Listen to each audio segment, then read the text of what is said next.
Never be afraid to make those mistakes. That is so true. God, that's such a crappy cutoff. I'm always afraid YouTube's going to get mad at me if I play the music too long, so I always fade down way faster than you should. Just saying. I do realize I'm doing that, but I'm explaining why. So yeah, Dan RadioStyle. Hello, everybody. It's been a little while. Had something really kind of sort of amazing go down tonight. Amazing? Yeah, I think so. Inspiring, maybe a better word, but... yeah, I just kind of made me want to do the show, and that song actually popped into my head. Probably very few people even know who that band is. I used to be a huge fan, well, am a huge fan of the band Genesis, Phil Collins' band that he was in. And Mike and the Mechanics, Mike Rutherford was the guitarist for Genesis, and that was his little group that he got into. So, I don't know, it was back in, I want to say close to when I was in high school is when that came out. And yeah, just always was very, very cool. So anyway, get up and do something about it. And it's very true. So Mike and the Mechanics are suggesting this, and I think that's a grand idea. So to cover business really quick, a minute and a half into this is Dan RadioStyle's the channel. Of course, always subscribe. Love it, love subscribers. It's a fantastic thing. But if you don't, it's cool. Just keep listening anyway. Also, if you want to get in touch with me, it is Spirit Radio Dan Style at gmail.com. That's right. Okay, so there's business out of the way. I don't even dwell on it any longer. So, really, the point of this whole thing, I don't know, it's kind of weird. A couple cool things happened today. So, what differences are we making? And first and foremost, as I've talked about many times in the past, is what difference are we making with ourselves? First off, I mean, I'd like to think each and every one of us is growing on a daily basis. That each and every one of us, if given the chance to do something that we've done in the past before, we might even consider doing it differently. Not necessarily that the past was wrong or that we regret. You know, some might. Don't get me wrong. I think it goes both sides. I try really hard to live without regret. If it happened, it happened. It's generally the advice I give, but I get having regret. So whatever you choose is fine. But yeah, are we learning? Are we changing? Are we developing? Are we growing? We should never really be the same week to week in our lives, frankly. If we're really that stagnant in life, then we really need to look at what are we doing different? What are we getting in a rut? Are we how are we different? Maybe we're not really defining different the same way, but you know, if you're looking at things slightly differently, if your understanding of something has more depth to it than it did yesterday, you're changing, in my mind, right? So it's a very broad definition of it, but from that perspective, this is the question I pose, of course, is what difference are we making? First, with ourselves. Second, outside of that, would be what's the difference we're showing everyone else? Like a great example of talking about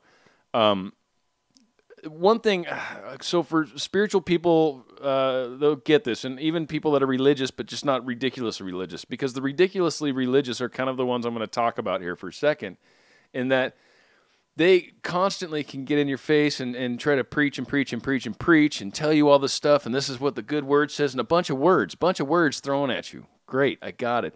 I got all the words. I've heard the talking points, first off, so I know them, and a lot of them I can even spout off myself.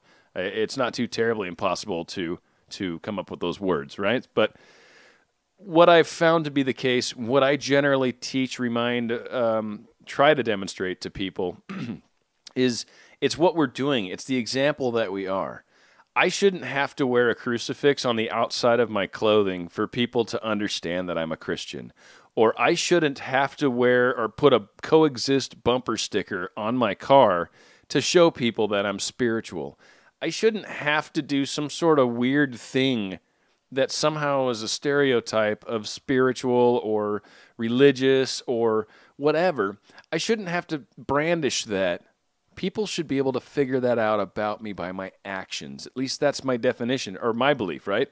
And if they don't see it, well, it might not be the right time and place. Please, I'm not saying every moment of every second of every day should you be out there demonstrating to people your ability to walk on water. Joking, of course.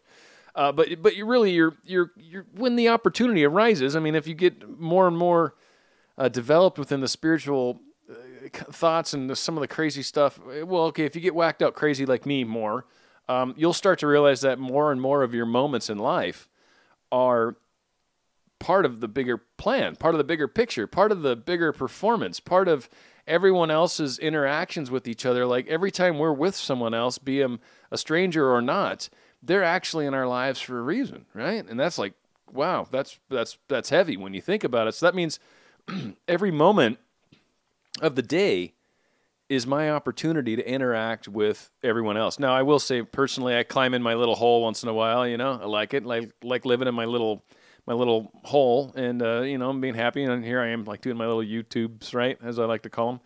But when I'm out in the, you know, I work a second job for fun at a coffee place on weekends, right? So I'm helping people, and then on top of that, the job, my normal job, I got like that's my job. I help everyone. Like that's what I do, you know. So I do that professionally, and I make every effort to do it there. But also, you know, when I'm out in the grocery store, and that kind of brings up tonight's thing. That's also like a time where I'm trying to be an example of who I am and what I am. So to spin this full circle now, because I think I've said my piece, what basically happened today? One, okay, so I got in touch with an old friend. She was my roommate when I was in Tennessee years ago, lived out there, did my radio stuff out there, and kind of got stranded out there. And this was the sister of my ex, and she basically let me live in her house, and I lived there way too long. And really at one point, first off, I was probably the lowest I've ever been in my life. I certainly thought about suicide. I didn't try, but I thought about it. And then I didn't want my roommate's daughter to see my dead body. Like that was just like, no, and I don't want her to have to live with that. So I'm certainly not going to like that was one of the things, honestly. And the other thing was I actually wanted to see the chick that cuts my hair again, which is funny. And I think I've mentioned this in other shows. But what's funny is this woman's daughter's name is Faith. And so I was like, wow, this is a pretty amazing, you know, and like she kind of saved my life.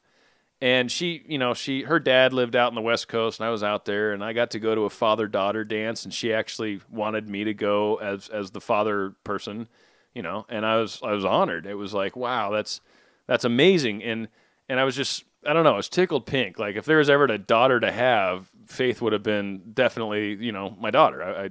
She's an adorable child. It's beautiful.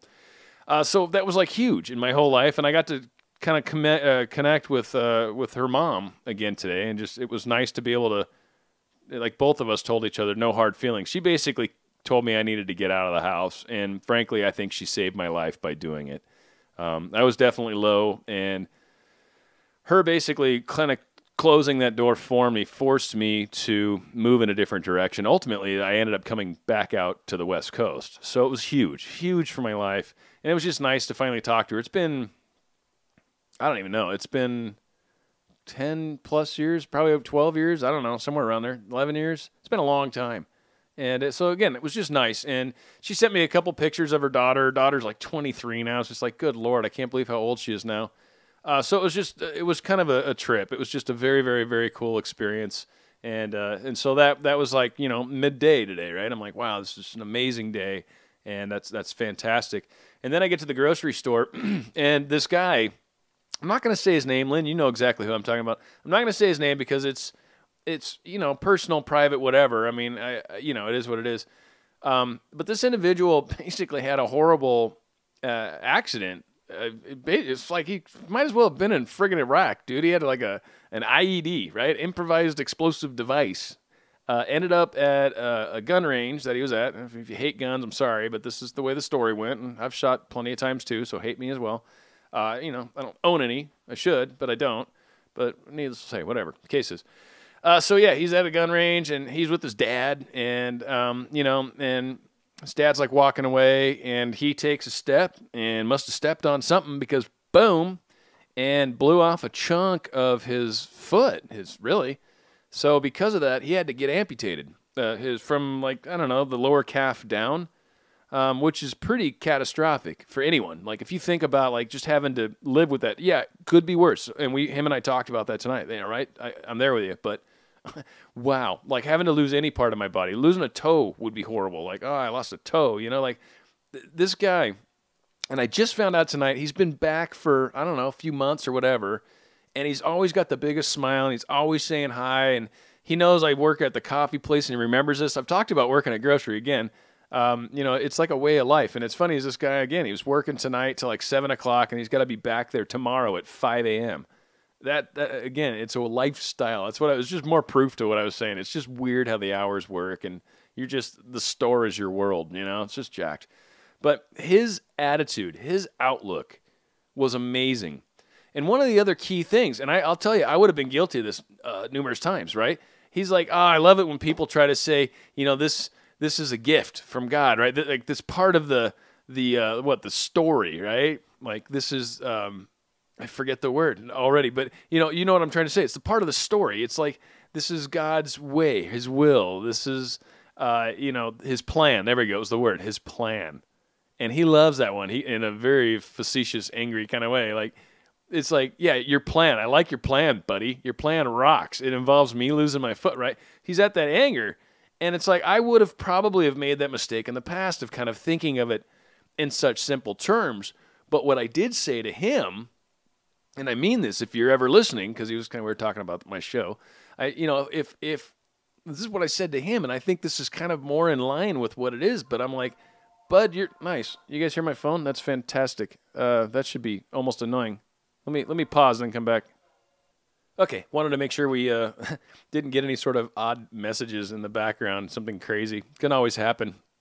But yeah, this individual, I told him the one thing. I said, dude, one thing I got to thank you for is I always see you and you've got this big, giant smile on your face, right? You're always smiling. It's a big, huge smile. He's a really nice kid. I love him. He's freaking awesome. He's cool. He's just a really nice guy to talk to. And it's like, you're like showing me that, you've got something kind of crazy going on, and yet here you are still like just being cool and being positive and spreading love. And he talked about how he's kind of a little more on the spiritual side and how he kind of gets a little bummed out about some of the religious stuff. And him and I were both brought up Catholic. He's Italian. That's what he said right after. He's like, dude, I'm Italian. I'm like, oh, well, heck yeah, you had to be Catholic. It's against the law not to be. But I mean, we both come from that. And I'm Christian if you're going to pin me on it, but it's not even that. It's like, I love bigger than that. I don't know. There's just a lot of really weird stuff that, and in this full circle, the thing, but like, the crucifix on the outside, it's just, with the ultra religious, you just kind of get more of that. I've met, and I say this, and I mean this, and I tell this to friends of mine that are really anti-religious, and I went through a phase where I was, but I'm way more coming back into the center now. But I know a bunch of people that are super religious, don't believe any of the crazy stuff that I spout, right? And are just very, God and all this, and that's awesome. And they are wonderful, beautiful, amazing people. So I see it always, and I definitely know plenty of spiritual people that are freaks, are freaking crazy, right? Or maybe just kind of angry or arrogant and sort of hide behind that. That's not cool either, right? I'm kind of for everyone, it's like more in the middle. Like love everyone, love as many people as you can. Whatever belief you have that allows you to love more and more people and show that to everyone else, that's a good belief in my mind. Anything that starts to separate off, right? Because we're all made in his image and likeness, or we're all humans at the very least. Like, I don't care what color your skin is, and I don't care what you believe. You're still my brother. Like, you're still, like, we're on this planet together. Like, that it just, for me, I have a hard time understanding. I get people have anger. I get that. I mean, I get anger. I've been angry before. But to the point where I would want to kill somebody, that's like gnarly. And then to think about like, well, you don't believe what I believe. So not only do I disagree with you, but I'm going to kill you for that. That's just crazy to me. I can't imagine like, you don't think blue is the prettiest color? Right? Like, are you? Oh, I got a new sound effect thing. All right, let me hang on. Let me try this again. I just saw this on my board today. This is fantastic. Here we go. You don't like blue? That's not your favorite color? Yeah, right. That's a shitty machine gun, but whatever. I got a laser. Is that better? Anyway, I have lasered and machine gunned the individual who does not think blue is the finest color on the planet. So anyway, my cheesy ass sound effect. It's a Radio Shack board. I just think it's funny as hell. Anywho. Let's make a difference. Let's show people. That's the whole thing. Get up and do something about it, right? Get up and make the same mistake twice. I mean, that's better than being so scared you don't ever do anything. I'm just quoting the lyrics in case you didn't know. Like, get up and make the same mistake twice is something he said. So you just keep that in mind. Kind of go out there and be the best example that you would be proud of you, right? Start there. Who gives a crud what anyone else thinks? I guarantee you, if you're being the best you to you, where you think, oh man, this is awesome, I like how I'm being, then everyone else is going to dig you. I promise. If you're coming at it from that like internal side, like I'm starting from me and project out from there, I guarantee you, you're going to be way, way more successful than anybody that's like, I hope everybody likes me, and that's their concern. Trust me, if you're being genuine and real, yes, they will like you. If you're trying to get people to like you, no, they won't often because you're fake, right? That's what it's all about. Get up, do something about it. Show people who you are. Be that to the outside world. And hopefully, we can all learn from those that we bump into and realize they're there in our paths for a reason. Like this gentleman I met tonight. Well, I knew him, but that I found out about his issue tonight because I never knew, never had any idea he was missing a part of his body. So let's try to remember these people that we come across. Let's understand that when they're there in our lives at that moment, God or our higher selves or universe or whatever is providing this experience for a reason. They're to show us something. And certainly, let's benefit from what someone may be having a hard time realizing how big of an example they now are because they had something kind of crazy happen. And yeah, that's gnarly, and it's really hard to get outside of yourself for a minute and go, okay, this is, this is larger than me. Because it's really, really hard to do that when it's your body that just got mangled or when it's your child that had something horrible happen to him. Because these horrible things do happen. And like my mind, there has to be some sort of, and I could be making this up. Maybe this is where a lot of religions and spiritual stuff break, and I get it, right?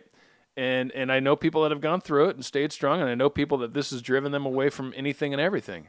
It goes both ways, and it's the most extreme example of that reckoning, that understanding, that light within ourselves. A lot of us say we believe devoutly. Put yourself in that situation, even though I wouldn't recommend thinking bad thoughts like that, but just kind of, like, wow, how would I handle that? So again, there are extremes, and I love how people will fight a general idea based off of like a 0.5% extreme. Technically, it kind of still holds up, but if it's working 98.9% of the time and you go into some crazy like where it's hard to believe that might work, hell, it works all the other time. I'm going to kind of have to say it still does, even though it's going to piss you off, right? It has to. I could be wrong. Again, the 5 people that listen to this, if I've offended any of you, I'm sorry. But it's, I think it's just a different way to look at it. Anyway, that's kind of what Dan Radio Style is about, frankly. Again, if you got thoughts you want to maybe share with me, tell me I'm right on the money. Tell me I'm crazy. Say, hey, what about this? I kind of thought it's interesting how you think about this. What if this scenario happens? Dude, I'll do a show on, like, your question. I mean, believe me, I'm not being overwhelmed, and now's a great time. Who knows? I don't know. Maybe one day this will get successful. But for now, it's just doing this thing for the 5 people that listen. I've got a few students, and that's all that matters. So if you guys got any questions or thoughts or show topics, share with me. That's spiritradiodanstyle@gmail.com. Right there. Boom. Thanks for joining me. I appreciate it as always. Have a great day. I don't know. Demonstrate the way. Show them the way. Get up and do something about it. There we go. Let's try that.